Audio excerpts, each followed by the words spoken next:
Nous allons cheminer ce matin dans le livre de Jonas. C'est mon livre de la Bible préféré, pas pour rien que j'ai appelé mon fils Jonas.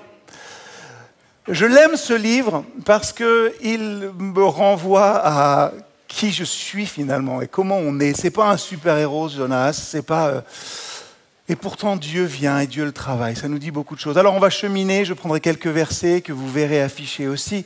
Et je commence simplement par ces premiers versets du livre qui disent « La parole de l'Éternel fut adressée à Jonas, fils d'Amittai. Lève-toi, va à Ninive, la grande ville, et crie contre elle, car sa méchanceté est montée jusqu'à moi. » Mais là, peut-être que les enfants, même parmi nous, le savent, mais Jonas se leva pour s'enfuir à Tarsis. Alors, il faut imaginer que si Ninive, c'est là, Tarsis, c'est là-bas. Voilà, à peu près. On ne peut pas faire autrement. Jonas se leva pour s'enfuir à Tarsis.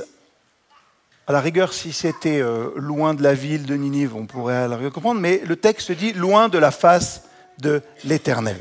Alors, quand Dieu appelle Jonas pour aller à Ninive, il faut bien comprendre que ce n'est pas pour lui juste une mission difficile. C'est un appel insupportable. Première chose à dire, Ninive, c'est la capitale de l'Assyrie, c'est un empire qui est brutal, qui est violent, qui est cruel. Vous pouvez lire plein de chroniques sur comment est-ce qu'ils persécutaient les gens qui n'étaient pas d'accord avec eux. C'est l'ennemi d'Israël qui a fait couler le sang de beaucoup d'innocents en Israël. En langage contemporain, qu'est-ce que ça pourrait nous dire ? Je ne sais pas, c'est comme si Dieu nous demandait d'aller... prêcher la paix, ou je ne sais pas, Ukraine libre à Moscou, ou quelque chose comme ça. Pas de politique ce matin, c'est juste un exemple. C'est comme si Dieu vous demandait d'aller proclamer la grâce chez des bourreaux, ou de prier pour ça, ou si Dieu vous demandait d'aller annoncer une bonne nouvelle à des extrémistes qui vous disent « Toi, la prochaine fois que tu viens nous voir, c'est ça un petit peu ». En fait, je crois que ce livre, déjà, et Christ, Dieu, par l'intermédiaire, nous pose la bonne question.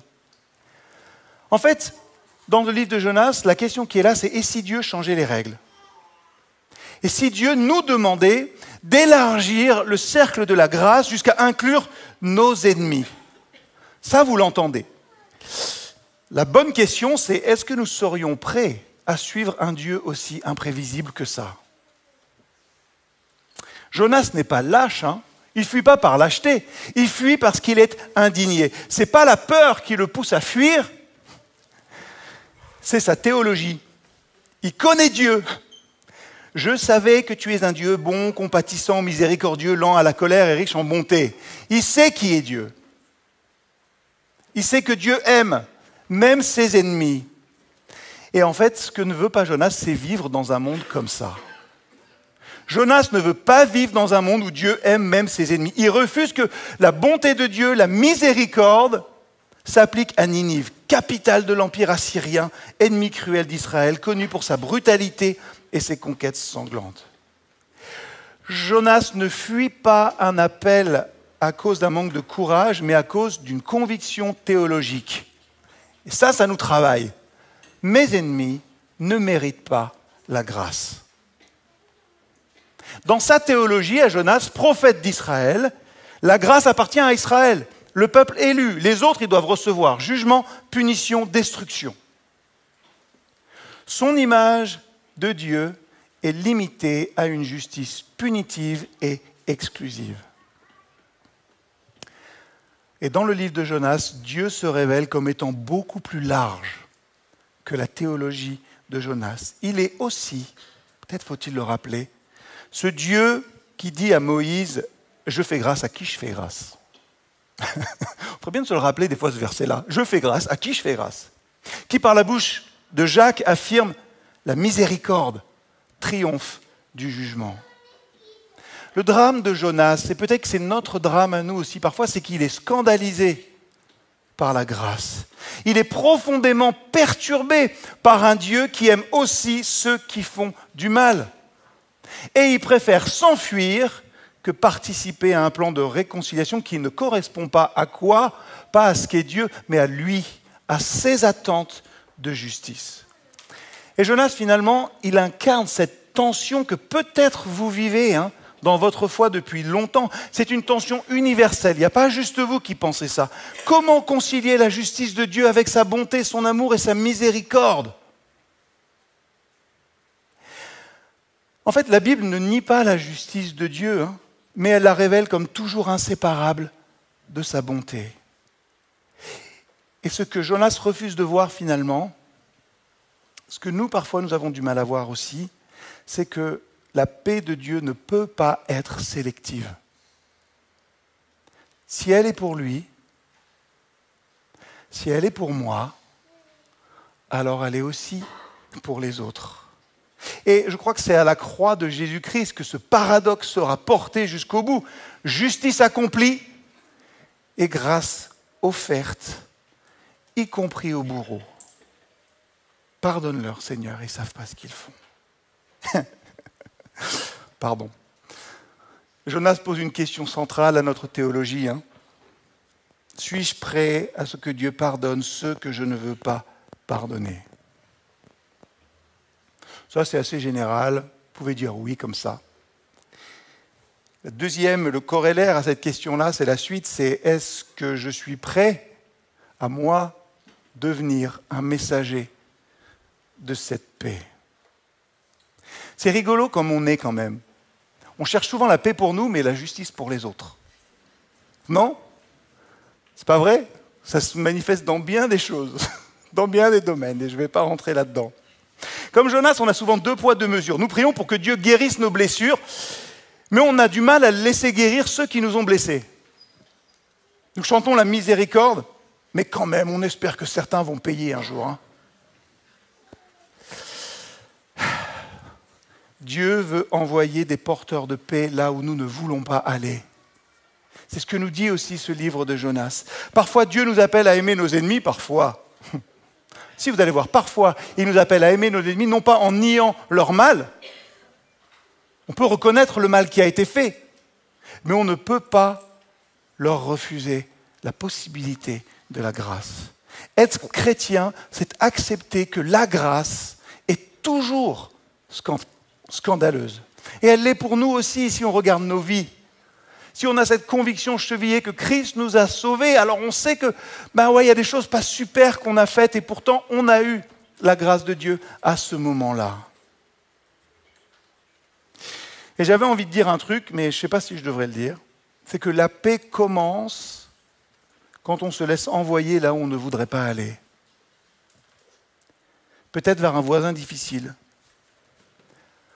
peut-être vers un collègue qui vous exaspère, peut-être aussi dans une prière pour un peuple que vous méprisez, inconsciemment. Donc la question dérangeante que je nous pose, qui sont mes Ninivites aujourd'hui, Ninivites habitants de Ninive ? Qui sont ces gens à qui j'ai du mal à souhaiter la paix ? Est-ce que c'est un groupe social, politique, ethnique ? Est-ce que c'est une personne ? Est-ce que c'est une figure publique ? Est-ce que c'est un ennemi personnel ? Alors un défi pour chacun et chacune d'entre vous cette semaine. Il n'y a pas beaucoup de choses dans la vie d'église, donc vous pouvez faire ça chez vous. Choisissez une personne, un groupe, quelqu'un envers qui vous ressentez du rejet ou de la rancune. Peut-être. Nommez la blessure, reconnaissez le mal fait, reconnaissez la souffrance vécue. Remettez à Dieu, priez en disant au Seigneur, Seigneur, tu vois le mal qui m'a été fait. Tu es juste, mais je veux aujourd'hui souhaiter la paix pour celui, celle-ci, ce peuple, que sais-je. Et demandez-leur, et c'est vrai, que Dieu les bénisse, priez activement, les transforme et fasse œuvre de grâce dans leur vie, même si vous, franchement, vous ne vous sentez pas encore prêt à le faire. Laissez Dieu vous précéder dans ce lieu-là. Le récit de Jonas continue. Donc Jonas est dans un bateau, il part vers Tarsis, et là nous lisons au chapitre 1, versets 4 à 6. L'Éternel fit souffler sur la mer un grand vent. Jonas était descendu au fond du bateau, s'était couché et dormait profondément. Le pilote s'approcha de lui et dit « Pourquoi dors-tu ? Lève-toi et invoque ton Dieu. » Le contraste, vous le connaissez sans doute, est saisissant. La tempête fait rage, le navire est en train de se briser, des marins, plus aguerris sans doute que Jonas, Panique, chacun invoque son Dieu et Jonas dort. Littéralement, l'hébreu dit qu'il est descendu au fond du bateau, comme pour fuir non seulement la mission, mais aussi la réalité du monde autour de lui. Vous savez, il y a des jours, à la fin de la journée, vous dites « je vais aller me coucher », ça passera, demain est un autre jour. C'est peut-être ça, hein. Jonas n'est pas un païen. Jonas connaît le Dieu d'Israël, le créateur de la mer et de la terre. Il a reçu une parole claire. Peut-être que vous avez eu tout ça, mais il est spirituellement déconnecté. Spirituellement déconnecté. Et la tempête, finalement, dans le texte, c'est dit, est une conséquence directe de sa fuite. Et même là-dedans, il ne prie pas. Il ne parle pas à Dieu. Il dort. Quand son monde à lui, notre monde, c'est ce qui nous entoure là, quand son monde à lui s'effondre. Et il faut que ce soit le capitaine païen qui le réveille et l'invite à prier. Ironie terrible, hein ? Ce sont ceux qui ne connaissent pas Dieu qui appellent le croyant à se tourner vers lui. Jonas nous offre ici une image assez puissante du croyant, vous savez, en dissonance spirituelle. Est-ce que j'aurais pu utiliser dysmorphie ? J'en sais rien. C'est plus à la mode. Vous savez ce que c'est la dissonance spirituelle ? Et vous pouvez prendre ces 3 petites phrases que je vais dire et regarder au fond de votre vie. Il a la foi, mais ça ne produit plus d'action. Rien du tout. Il connaît Dieu, mais il refuse de dialoguer avec lui. Il fuit sa vocation et s'anesthésie dans un sommeil qui ressemble finalement à un refus d'exister pleinement. Et ce qui est incroyable, c'est que la tempête ne le réveille pas, mais la voix d'un homme, oui. Et cette petite scène-là, elle pose une question centrale. Peut-on être croyant et être complètement absent du monde et de ce que Dieu fait dans celui-ci? C'est aussi une parabole pour l'Église, je crois. Parfois endormi, passif, dans le fond du bateau, pendant que le monde traverse des tempêtes. Peut nous arriver, hein. Allez, on va se réunir comme ça et puis on va rester bien fermé, on va bien fermer les portes. Et Dieu, par la voix de ceux qu'on ne considère pas forcément comme spirituels, nous dit « Lève-toi, invoque ton Dieu ». Je suis sûr que ça vous est arrivé quelques fois dans votre vie, vous n'allez pas super bien. Puis il y a un de vos amis qui n'est pas du tout chrétien, qui un jour vous dit « Mais qu'est-ce qui t'arrive toi? T'es croyant, mais prie !» Vous savez, vous avez témoigné, vous vivez avec lui depuis longtemps, et puis à un moment vous oubliez, c'est quelqu'un de qui vous attendriez pas qu'on vous dise ça, qui vous dit « Mais qu'est-ce que tu fais là? Prie, lève-toi !» Cette interpellation du capitaine, lève-toi, invoque ton Dieu, c'est presque la même mot pour mot que l'appel que Dieu fait à Jonas en Jonas 1, chapitre 2. Lève-toi, va à Ninive. Mais ici, elle vient d'un étranger. Preuve que Dieu peut parler aussi par la voix du monde. Alors, question pour nous ce matin, est-ce que je suis spirituellement en dissonance ? Est-ce que je suis spirituellement endormi? Est-ce que j'ai une foi qui est passive, désengagée, anesthésiée? Et je ne dis rien de négatif sur l'anesthésie, les infirmières ici sont un métier formidable. Il fallait le dire quand même. Est-ce que je me tiens à l'écart du tumulte du monde pour ne pas être dérangé? C'est quoi notre vision de l'Église? Est-ce que c'est nous tenir à l'écart du tumulte du monde, surtout pour ne pas être dérangé? Il peut arriver qu'on fuit nos responsabilités, et même nos responsabilités spirituelles, par fatigue, par peur, ou juste parce qu'on a perdu le goût.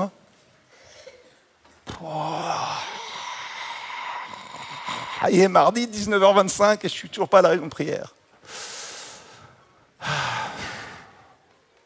C'est pas grave, vous pouvez le faire chez vous aussi. Veillez, priez. Priez pour tout. Moi, ça m'a repris ce texte-là. Puis, il faut être conscient, nos vies ne sont pas moins exemptes de tempêtes que tous ceux que nous côtoyons. Mais est-ce que les tempêtes nous réveillent ou est-ce qu'elles ne nous réveillent pas du tout? Est-ce que nos crises personnelles, est-ce que les crises sociétales, climatiques, politiques, est-ce que ça peut être pour nous des occasions de nous réveiller un petit peu? Si on refuse de voir, alors nous risquons de continuer à dormir même quand tout s'écroule autour de nous. Et c'est vrai, parfois Dieu utilise des voies extérieures, collègues, voisins, médias, personnes non croyantes aussi, pour nous appeler à nous lever. Et n'ignorons pas ces appels. Telle juste cette petite chose que n'ignorez pas les appels que Dieu peut faire retentir dans votre vie sous prétexte qu'ils ne seraient pas spirituels de la bonne façon.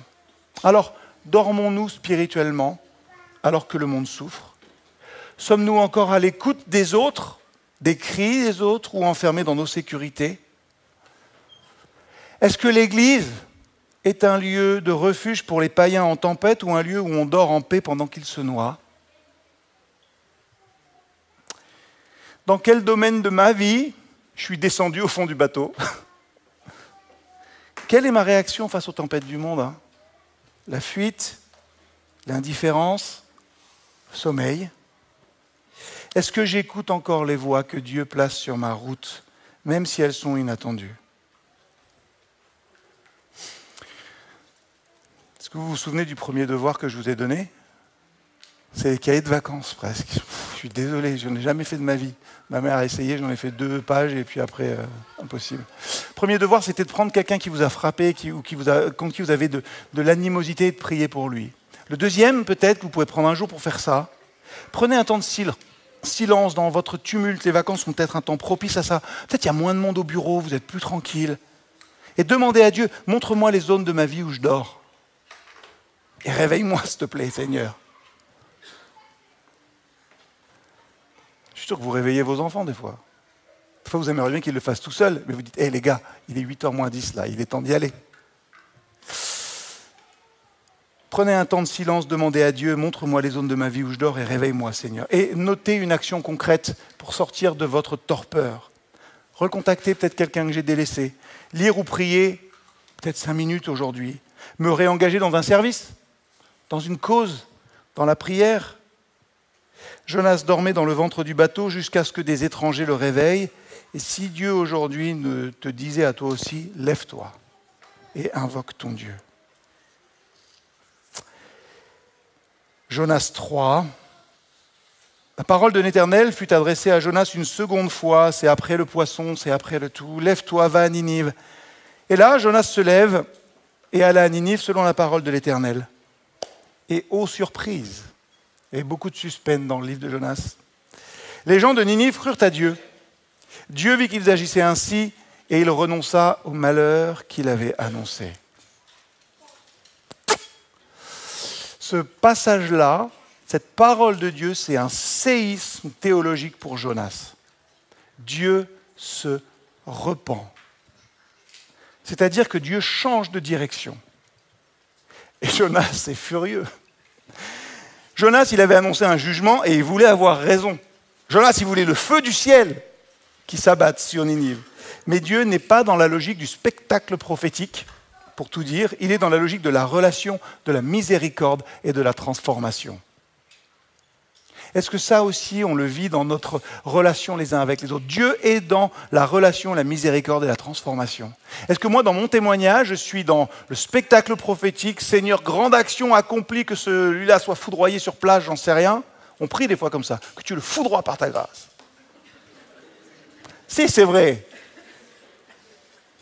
Je pourrais le faire même ce matin. Il y en a qui le font, mais non. Est-ce que dans mon témoignage, dans mon annonce de l'évangile, je suis dans la logique de la relation, de la miséricorde, vieux mot pour dire la bonté et l'amour, et de la transformation petit à petit? Dieu ici élargit dans l'Ancien Testament le cercle de la grâce. Il change les règles. Et il ne change pas les restes parce qu'il est infidèle à lui, mais parce que Dieu est vivant.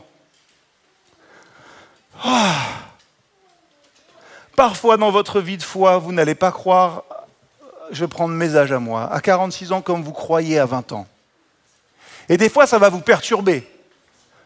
Parce que vous allez vous dire, mais qu'est-ce qui se passe, Seigneur? Je suis en train de changer les règles, c'est quoi là? C'est pas parce que je suis infidèle, mais c'est parce que je suis vivant. Et Dieu ne change pas les règles parce qu'il est infidèle, mais parce qu'il est vivant. Jonas, lui, il veut un Dieu qui est cohérent avec ses catégories, mais Dieu est un Dieu libre qui aime comme il veut, qui il veut et quand il veut. Et ça, Ça transforme Jonas. Jonas finit par obéir. Comment il y va? Comme un Français. En traînant les pattes là. Sans aile, sans cœur.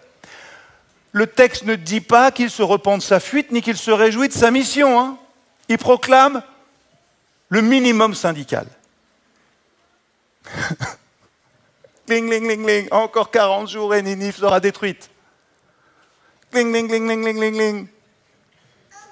Encore 40 jours et Ninive sera détruite. Exactement. Aucun appel à la repentance. Aucune mention de la grâce. Aucun espoir annoncé. C'est un message qui est sec, coupé de l'amour de Dieu, et malgré ça, le peuple de Ninive croit, se repent et change. Ça vous est arrivé des fois d'avoir un message un peu lapidaire? Vous savez, comme vous prenez au téléphone quand vous êtes au bureau, que les panneaux solaires vous appellent. Oui, c'est minimaliste. J'ai répondu, j'ai fait mon job. Je ne suis pas si mauvais que ça. Ce texte nous dit que Dieu se sert même parfois d'une obéissance partielle et réticente pour accomplir son plan de salut. Le comble, Dieu change d'avis, ne détruit pas Ninive. C'est exactement ce que Jonas redoutait. Il voulait un Dieu fidèle, hein, mais pas à ce point-là, Seigneur. Un Dieu miséricordieux et bon, mais pas envers ses ennemis. Il connaît ce Dieu-là. Jonas 4, verset 2. Je savais, Seigneur, que tu es un Dieu compatissant et miséricordieux, lent à la colère et riche en bonté. Jonas obéit, oui, il obéit, mais il ne connaît pas la profondeur de la grâce divine. Il voulait la paix pour Israël et la justice punitive pour Ninive. Il est obéissant en surface, mais il est fermé de cœur là. Jonas incarne une religiosité formelle qui fait ce que Dieu demande. Je fais ce que Dieu demande sans vraiment aimer ce que Dieu aime. Il proclame un message de jugement, mais Dieu veut manifester quoi? Un message de pardon. Et c'est une tension qui traverse toute la Bible. Moïse intercède pour Israël quand Dieu veut les détruire, Exode 32. Jésus pleure sur Jérusalem qui le rejette, Luc 19. Paul dit qu'il voudrait être séparé de Christ si cela pouvait sauver les siens, Romains 9. Jonas veut que Dieu reste dans ces catégories. Tu bénis les justes, tu détruis les méchants. Et Dieu, au contraire, il ouvre la porte et il dit « Je ne prends pas plaisir à la mort du méchant, je veux qu'il se détourne de sa voie et qu'il vive. » Ézéchiel 18. Alors, j'ai beaucoup de questions pour vous aujourd'hui. Je n'ai pas les réponses, c'est vous qui les trouverez. Est-ce que j'obéis à Dieu, mais sans amour? Est-ce que je fais tout ce qu'il faut, mais je n'ai pas de cœur? C'est possible de faire tout ce qu'il faut dans l'Église, hein, dans sa vie spirituelle, mais avec un cœur endurci. Et Dieu ne cherche pas simplement notre obéissance, mais il cherche une transformation intérieure. Est-ce que je crois aussi que Dieu peut changer mon Ninive? Est-ce que je pense que tel groupe, telle personne, tel pays est irrémédiablement perdu? Est-ce que je limite la puissance de la grâce de Dieu à mon propre cadre culturel ou spirituel? Question. Dieu nous rappelle que sa grâce est plus large que notre compréhension. Il appelle aussi nos ennemis à la repentance. Et parfois, vous savez quoi? Ils répondent mieux que nous. Ça nous fait mal, ça. Parfois, ils répondent mieux que nous. Alors, est-ce que je suis fidèle dans mes actes, mais fermé dans mes sentiments? Ah, je me suis dit que... Non, c'est bon. À qui est-ce que je refuse intérieurement le pardon de Dieu? Ça peut arriver aussi. Hein. Est-ce que je suis capable de me réjouir quand une personne indigne est bénie?